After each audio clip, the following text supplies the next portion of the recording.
عن أبي هريرة رضي الله تعالى عنه قال قال رسول الله صلى الله تعالى عليه وسلم بدأ الإسلام غريبا وسيعود كما بدأ فطوبى للغرباء رواه مسلم।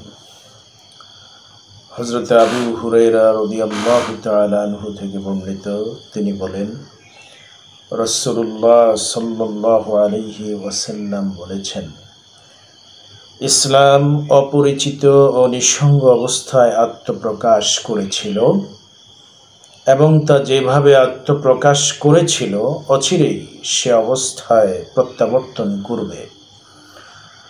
অতএব শুভ সংবাদ সেসব নিঃসঙ্গ দরিদ্রদের জন্য, অর্থাৎ যারা প্রতিকূল অবস্থায়, প্রতিকূল পরিবেশে যারা ইসলামের জন্য নিবেদিত হয়ে কাজ করছে।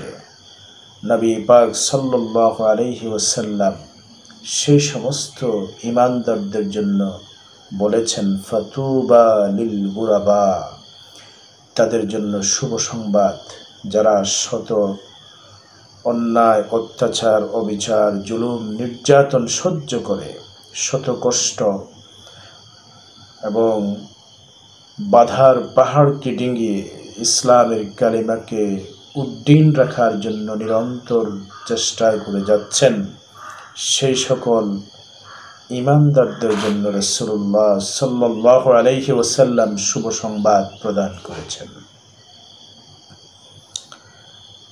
রাসূলুল্লাহ সাল্লাল্লাহু আলাইহি ওয়াসাল্লাম এই দ্বীনকে আঁকড়ে ধরার জন্য উম্মতকে আদেশ করেছেন, কারণ দ্বীন হচ্ছে তার জীবন, দ্বীনই হচ্ছে তার সম্মান, এই দ্বীন ইসলামই হচ্ছে তার মুক্তির একমাত্র পথ।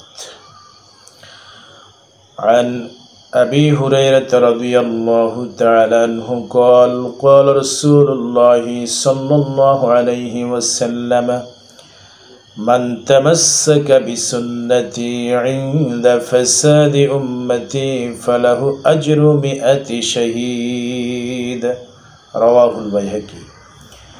নবী পাক সাল্লাল্লাহু আলাইহি ওয়াসাল্লাম বলেছেন, আমার উম্মতের অধপতন ও বিপর্যয়ের সময়